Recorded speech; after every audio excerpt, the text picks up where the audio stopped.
I'm never surprised by controversies that are whipped up in Washington, right? That's par for the course. But I'll repeat what I said 2 days ago. We have a basic principle.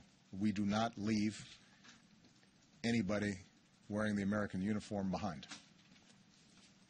We had a prisoner of war whose health had deteriorated,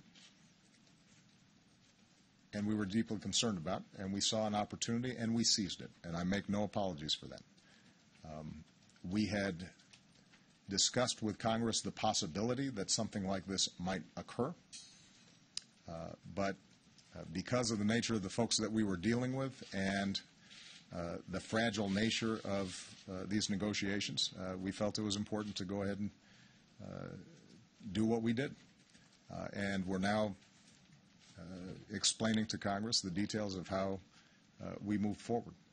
But this basic principle that we don't leave anybody behind, and this basic recognition that that often means prisoner exchanges with enemies, is not unique to my administration. It dates back to the beginning of our republic. And with respect to how we announced it, I think it was important for people to understand that this is not some abstraction. This is not a political football. You have a couple of parents whose kid volunteered to fight in a distant land, who they hadn't seen in 5 years and weren't sure whether they'd ever see again.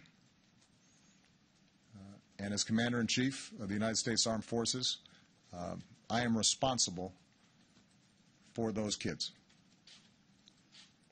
And I get letters from parents who say, if you are in fact sending my child into war, make sure that that child is being taken care of. And I write too many letters to folks who, unfortunately, don't see their children again after fighting a war. I make absolutely no apologies for making sure that we get back a young man to his parents, and that the American people understand that this is somebody's child, and that we don't condition whether or not we make the effort to try to get them back.